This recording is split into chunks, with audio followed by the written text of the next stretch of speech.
As someone who has spent a lot of time watching Purdue football, I'm pretty concerned about this year's team. If you take a look at the media or a lot of standings, some people think that Purdue has a chance to win the West in 2022, and that Jeff Brom will finally get the Boilermakers to Lucas Oil Stadium in December.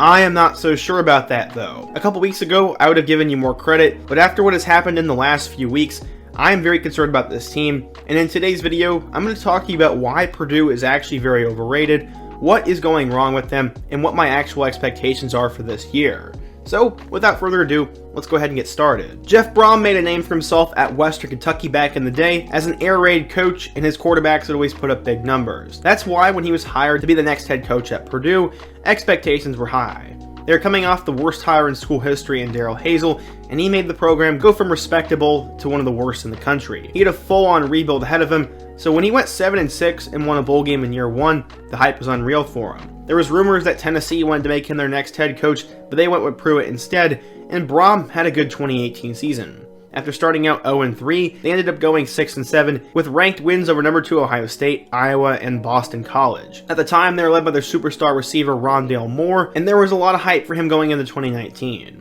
Unfortunately, he would get hurt after a couple of games, and their star quarterback Elijah Sindelar would also get hurt. The Boilermakers would end up going 4-8, but in the process, true freshman George Karlaftis and true freshman David Bell both emerged as future superstar talents.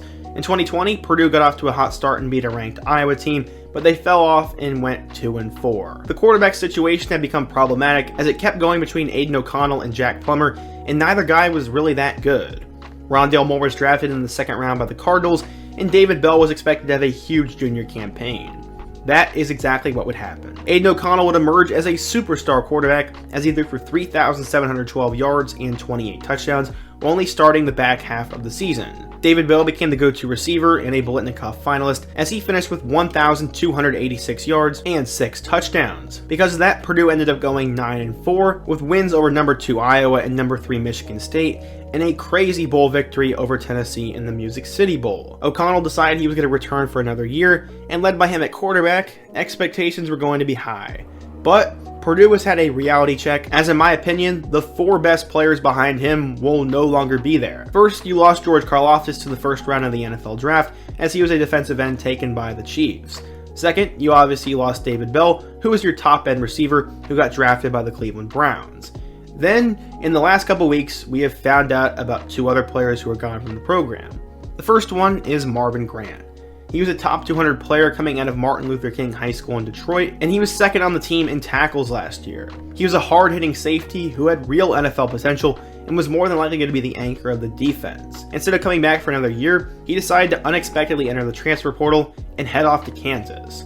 Now, the Boilermakers have lost their top 3 defensive players, their defensive coordinator left for Wake Forest, and they didn't really recruit anyone that good on that side of the ball. The defense is a concern. Switching over to the offense, the guy who was supposed to be the next big thing at wide receiver couldn't make it to class.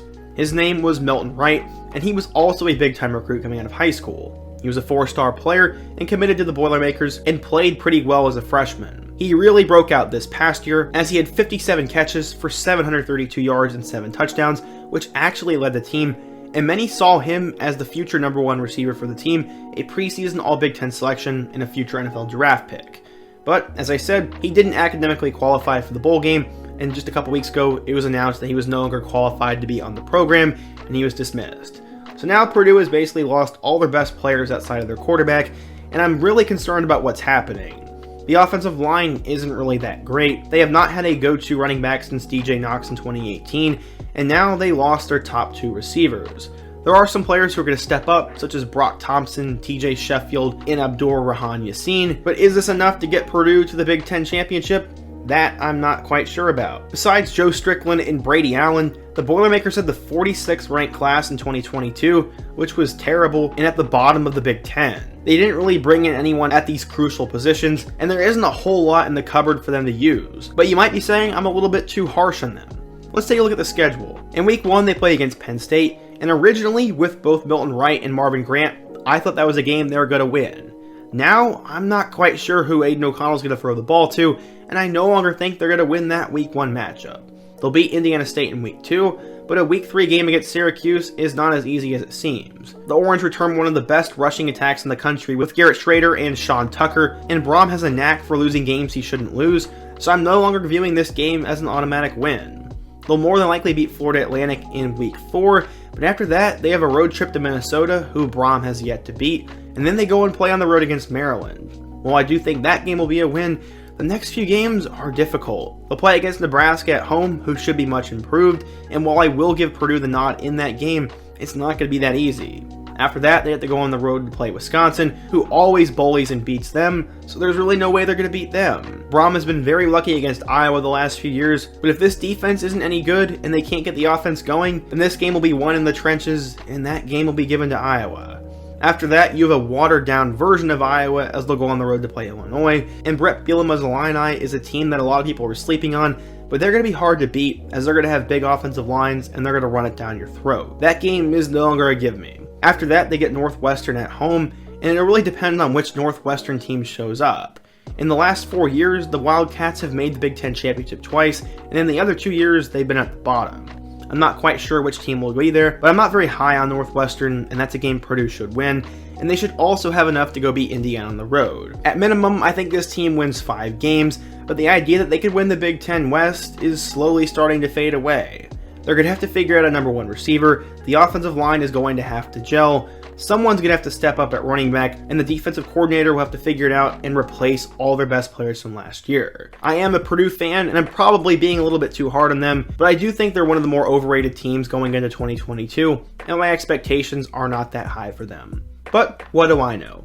What do you guys think? If you're a Purdue fan, give me your thoughts on this team down below, give me your expectations and the players you think are going to step up. If you're a fan of another school, let me know what you think of the Boilermakers, and let me know what team I should cover next. And before you go, don't forget to like and subscribe. Also, be sure to check out all my other videos on the end screen, including my other 2022 previews. Hope to see you guys again soon, but until next time, peace.